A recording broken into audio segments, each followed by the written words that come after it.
This is Home Safety. Thank you for joining us. You are welcome. My name is Abinamandi. Have you thought of how someone's home will catch fire impromptu? When you hear or see news of that sort, what comes to mind? We all hope that we are secured and our homes do not catch fire. But the question is hope enough?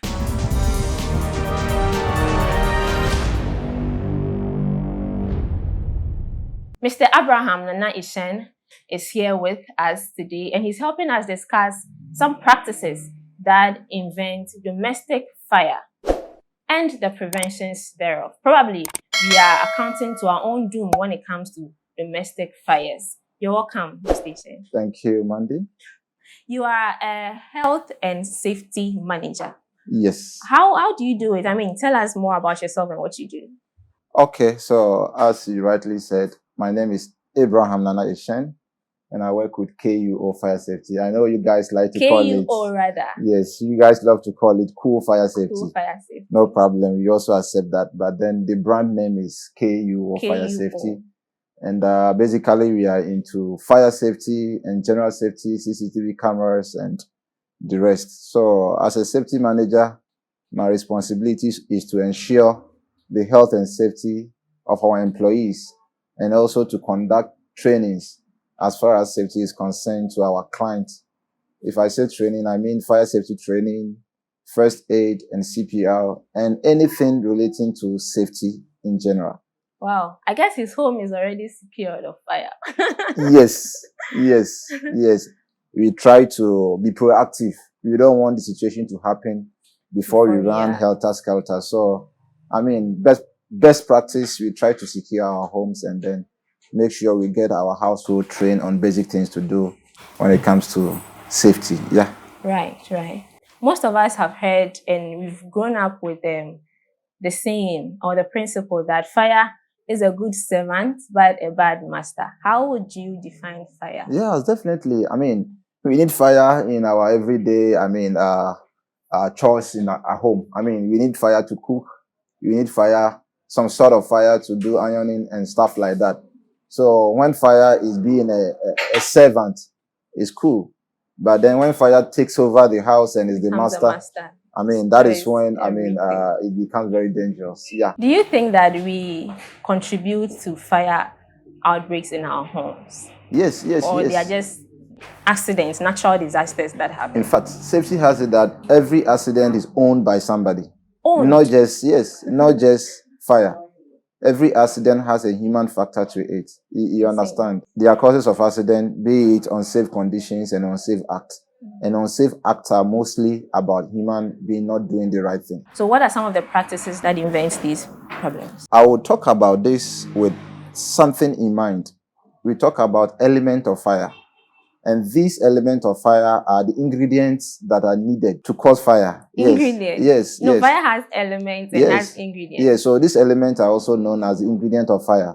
And if I talk about the element of fire, we are talking about oxygen, we are talking about heat, we are talking about fuel.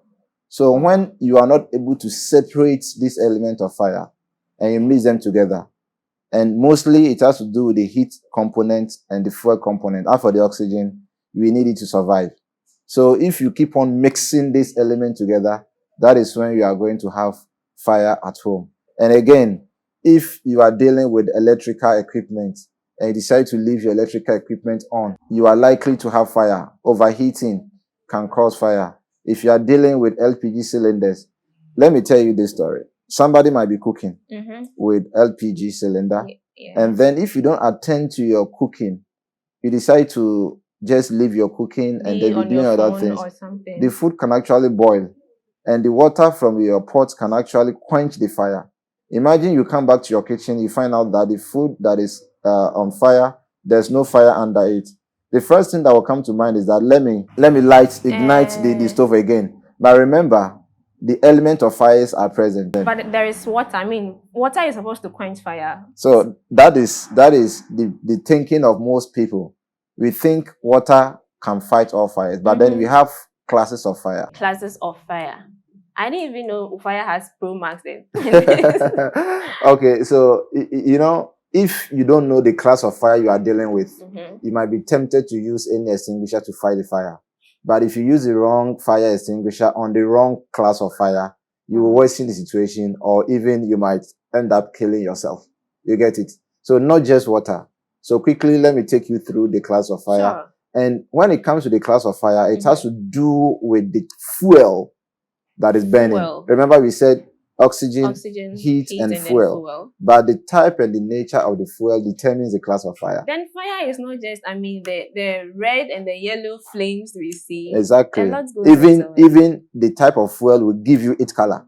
You've seen some fire that is actually dark. I've not seen one. You get it. When you talk about hydrocarbons, it will give you that kind of color. If you talk about common combustibles like wood, it will give you a different color.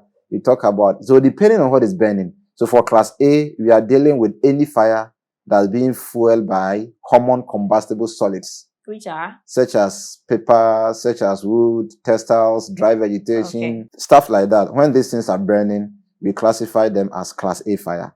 They are common combustible materials burning. Which I can fight. Definitely. It's actually common, and again, it's very easy to fight.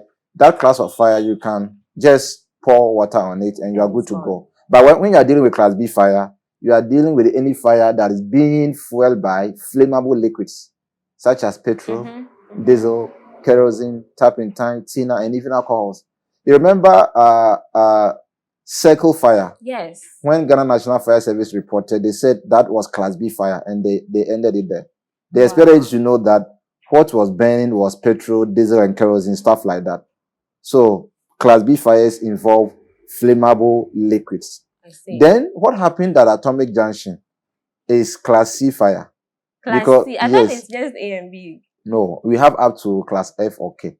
So I will take you through quickly. Class C fire has to do with any fire that's being fueled by flammable gases. So you remember it was gas that was, class C. And then when we talk about class D fire, you have stuff like combustible metals. Combustible metals. Again, but metals. Yes. Some metals do burn. You get it. So this is actually not a common, or this is not a domestic type of fire, but industrial-based fire. Those who are in charge of manufacturing steel and stuff. So for the type C, we hardly get it at home. Yes, homes and then refill station, places you are going to fill your LPG cylinders, they are likely to experience class C fire. And then when we talk about class E, it's very common, electrical fires. Any fire involving live electrical equipment. That's class E. Class E. E for electrical fires. And then class F, which is also referred to as class K, has to do with any fire involving cooking fat and oil. Hey. So when you are cooking with zomi, red oil or any vegetable oil or margarine or butter, and then your pot catches fire as a result of your cooking fuel, let me put it that way, maybe red oil, that is class F fires, and you can also refer to it as class K fire. So you see, there are classes of fire, and each class with a type of extinguisher to use. However, there are some extinguishers which are known as multi-purpose extinguisher. So maybe I will take you through that if you don't have any questions. So that means that in the homes, we are exposed to class A, E, and F. Depending on the fuel. Because yes, class A is common. If you store petrol at home, if you use a generator and then you store diesel or petrol at home, you are likely to have class B as well. You understand? Okay. And then if you are cooking with vegetable oils or any fat and oil, you can also have class F or class K fires. Yes, the only class of fire you are not likely to have at home is a class D. Let me take you through this scenario. Before he takes us through the scenario, I see signages. What are the use of the signages? What do we use them for? Okay, so in general, safety signs perform some basic functions. Number one being to give information. So if you have a blue signage there, it's giving you information about a particular thing which you are supposed to do, mandatory thing. So we have mandatory signs. Some signs also give us warning, and mostly they come in yellow or triangular shape. So the colors also matter? Yes, there's color coding to a sign, like globally accepted color coding. So a typical yellow sign with triangle is warning you about a certain action or a certain hazard. You get it? Maybe fire hazard or electrical hazard. Yes. And then we have what we call the prohibitory signs. the prohibitory signs, mostly they come in red, telling you that you cannot take certain actions.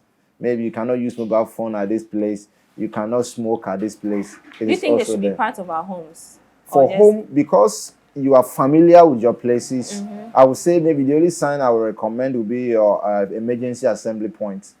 So that in case of any danger, and especially if you share the house with people, so that you agree that in case of any emergency, we have to muster at this location. So apart from that, basically it is for places that, we have a lot of people coming in there at a certain time who might not find their way, who might not know the rules pertaining to the organization. Then we use signs as a way to communicate to them, because you might not have somebody there to tell them do this and do that. So exit signs are there, fire exit signs are also there. Like I said, emergency assembly points, and even what to do in case of fire. Like we have the fire action plan. So there are a lot of signs depending on what you want to achieve. It's getting so much educative here. I want you to stay tuned as we take on Sécurité. We'll be right back. How to use a fire extinguisher. Before that, let me tell you the components of the fire extinguisher. This is the bottle itself, and this is what you call the discharging hose or the nozzle. This is the handle. We have it in two parts. This is the handle itself, and this is the trigger. And then we have the safety pin here, and this is the safety seal. So how to use a portable dry powder extinguisher? First of all, you need to check that the extinguisher is potent or active by looking at the gauge, the pressure gauge. The pressure gauge is divided into three portions: red to your right, another red on the left, and in between this red you have a green zone. So the pointer or the pin must always be in the green zone. If it moves to the red to your left, it means there's no pressure in this extinguisher. So you follow a simple acronym known as PASS. P-A-S-S, PASS. P means pull the pin. Before you can start using this extinguisher, you need to pull this pin. However, when people want to pull the pin, they hold onto the handle. That is a wrong way of pulling the pin. If you hold onto the handle, you restrict the pin. So you can just place your hand on the neck and then pull the pin. So P is pull the pin. A is aim the hose at the bottom or the base of the fire. So if you have your fire standing here, you have to aim at the down parts, the base of the fire. And the first S is squeeze the handle whilst you are still aiming at the base of the fire. And once you squeeze the handle, the content will start coming out. And the last S is you sweep from side to side. So pass, pull the pin, aim at the base of the fire, squeeze the handle, and sweep from side to side. And this is how to use a fire extinguisher, dry powder fire extinguisher.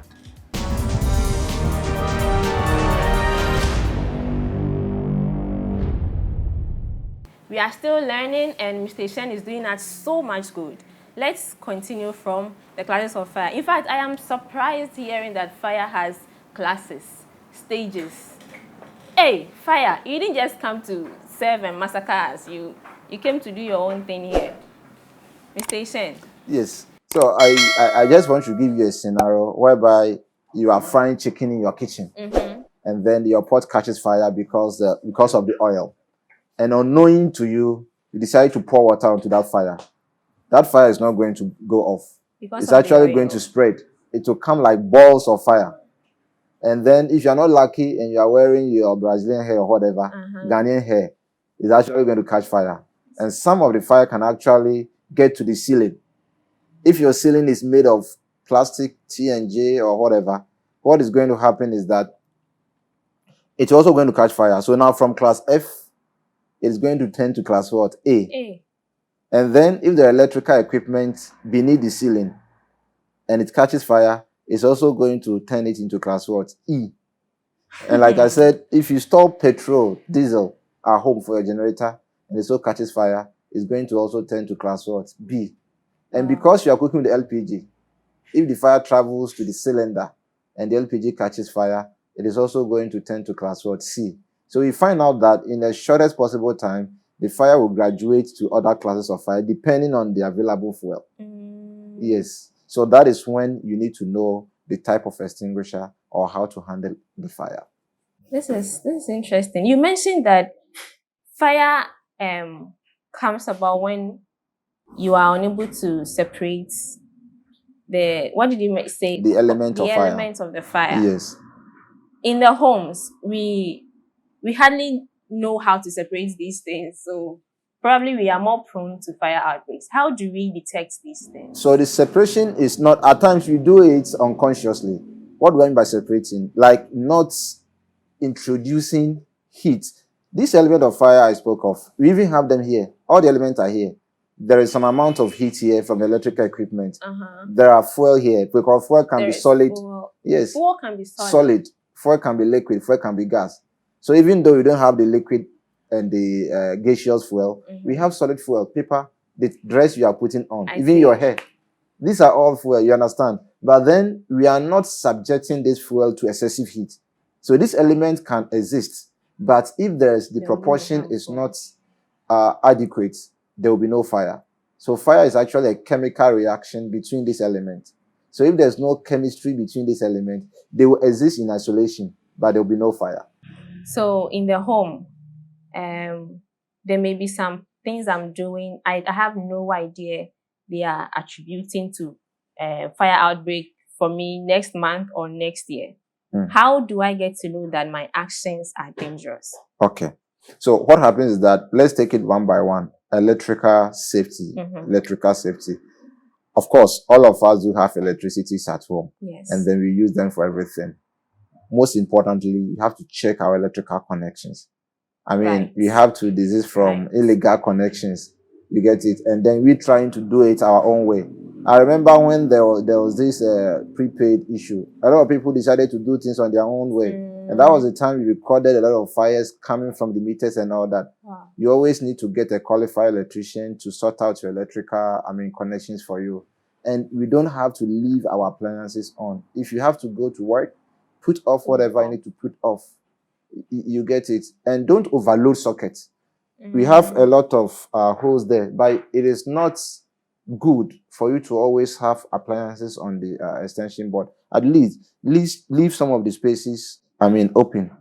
What happens? The holes are meant to be filled. So if we are supposed to keep minimize numbers, then why did they create? You see, we made mention of heat as one of the elements of fire. Yes. And depending on the equipment you are plugging, of course, it's going to generate heat. Okay. So the more it's generating the heat, it will start burning. And when it starts burning, of course, it's electrical equipment, and we have plastics, which is also fuel. So these plastics will actually start burning, and then it will continue in the line like that, and other things will also start burning. Then fire is not far from us at all. Definitely. So, okay, whose responsibility is it to make sure that we are safe and secured when it comes to fire? I don't want us to have anything at the back of our mind that firefighting or fire safety is the responsibility of men. I'm sure that is not what you have at the back of your mind. No, that's not. That whenever there's fire, they shout for men. So fire safety and, in extension, safety is a shared and collective responsibility. It is not just the responsibility of one person. So everyone needs to be responsible for fire safety. I'm not talking about firefighting. For firefighting, you need certain skills to be able to fight fire. But when it comes to being proactive, and proactive, what do I mean? You know that this cooking, what you are cooking, you need to attend to it. But at times, telephone calls might even take us away from our cooking. And by the time we come back, everything is like gone. You get it? You know that you are ironing your dress or whatever with your electric iron, and you leave it unattended to, and you go to work. You know that you are dealing with LPG. People don't even attend to their LPG cylinders.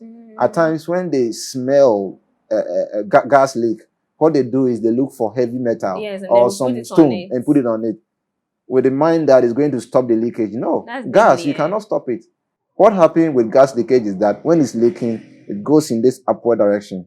If it meets any source of heat, it ignites and comes back to the cylinder and cause explosion. It ignites and it will return to where it will travel the same line. You get it? So when there's any leak, it goes this way. If it meets any source of heat, it will come back to the main source. That is where you hear the explosion. But if you are fortunate enough, it will just travel upward direction and get depleted in the atmosphere. You get it? So once your gas is leaking, it will definitely leak. The stone we are putting on the valve is not going to stop the leakage.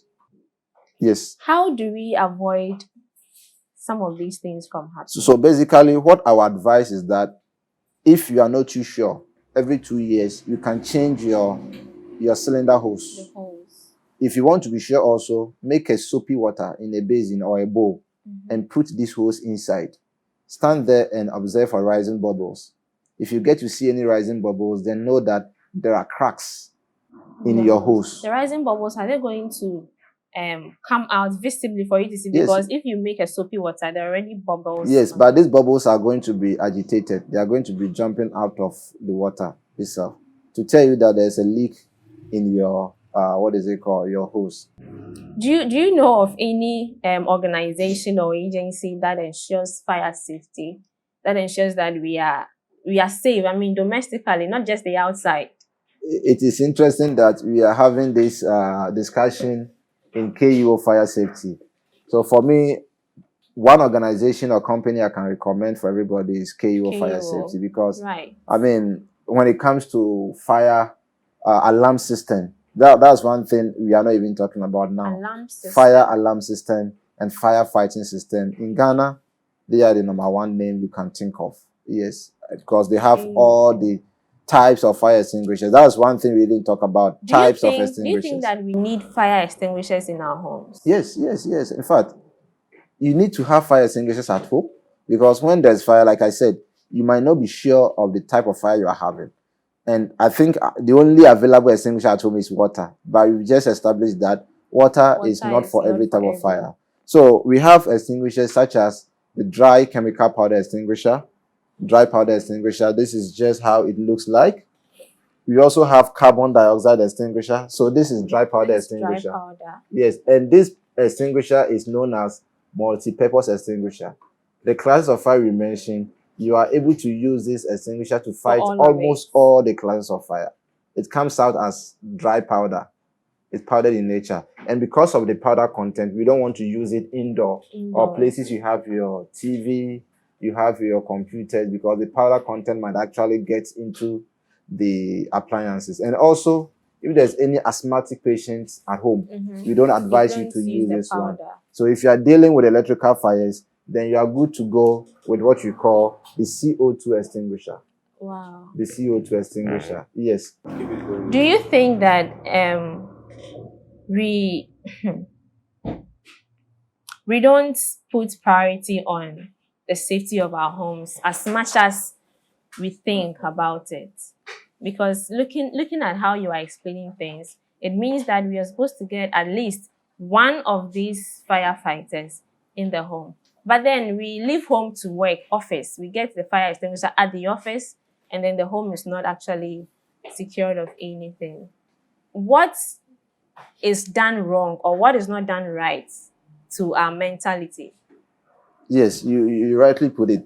The issue is that people are concerned about, the workplace. Because most people, if not for the workplace, maybe they have not even seen a fire extinguisher before. You get it? We are all thinking about paying our rent or putting up, building a place that we can sleep and all that. Right. After work, you come back home. You come back home. You sleep. And you have the family at home. Yes. Everything we are struggling for, whatever we are getting, the TVs we are buying, we keep them at home. Yes. You get it? And even if you say you want to rely on insurance, how much or how soon are you going to get insurance? And this is about life. Yeah. Insurance cannot buy your life. You get it? But it's start right from our educational system. I don't know how many of us, got the chance to talk about fire safety in our schools. I don't think. Maybe in some courses in the tertiary level, you will talk about fire safety. Yes. Most of us, we take our training from online or through a foreign organizations. Yes. You understand? But apart from the fact that Ghana National Fire Service is doing their bit about public fire education, I think we should have some sort of system a place that if you want to have some sort of idea about how to control fire, how to manage fire at home. Yes. So that is why KU also comes to the picture, because we also offer fire safety training for organizations and companies. Well, then I guess there will be no other place to find your security to fire than KUO Fire Safety. We are wrapping up. This is much educative than I thought or had in mind. If there need be that we come around again to learn more, definitely we will let you into more. Mr. Shen, your last words, where we can find KUO Fire Safety, your offers and your services. Okay, so KUO Fire Safety, we have an ultra-modern showroom at Laboni, very close to the Vide Cafe, and it's just on the same road with Laboni Senior High School. So yes, that is where our showroom is located. Our office is also at Adabraka, very close to the Adabraka cluster of schools. And we are online, www.kuofiresafety.com. You can get us online and all our social media handles, KUO Fire Safety. You can check us out. And we work everywhere. We are nationwide. We have offices in Takoradi. We have presence in Kumasi and other part of Ghana. Do you sell some of your things, or you have customers you provide for? Yeah, definitely. I mean, we sell to the general public. We sell to companies. We also do servicing of fire extinguishers. We do installation of CCTV cameras. We sell PPEs, anything safety. I'm asking because I want to know if once I get scared that my fire is my home is at risk, or my cylinder is leaking, I can call you to be safe. Definitely, but to be proactive, one thing I recommend, since we are talking about domestic safety, is what you call a fire blanket. Let me just show you how it is. Just fire blanket. This one is what you call fire blanket. So you have it like this. So this can help you fight most kitchen fires. I'll just put it there. You like just this. Hang it. There's a place here. You just put a hook in your kitchen and you hang it. In case of any fire, you pull these tapes. When you pull the tapes, you are going to have it like this. Two things. This blanket is made of fire retardant material. So it is shielding you from the fire, and you can just use it to cover the pot which is on fire. And the fire will go off. Hey. Yes, that is why it is called fire blanket. Wow. So that is one thing everybody can get to prevent domestic fire. I mean, especially when it comes to kitchen fire. That's interesting. I think that even before you get the extinguisher, please do all to get a fire blanket. This is where we wrap up for today's discussion. It has been educative, and like I mentioned, if we need to be coming around to learn more, we will, because we need to learn more and more. Shout outs to Hisrich, my producer, SM behind the camera, and of course to KUO Fire Safety. This wouldn't have been possible without them. My name is Abinamandi. Until we meet next time, remember to teach safety, think safety, and practice safety. And there comes a surprise from KUO Fire Safety, a fire alarm and an extinguisher. I'm not a fan of surprises, but oh my god, I couldn't wait to receive this one. Who doesn't want safety? So guys, rush to their showroom for your PPs and more. Thank you so much, KUO Fire Safety. Let's do this again.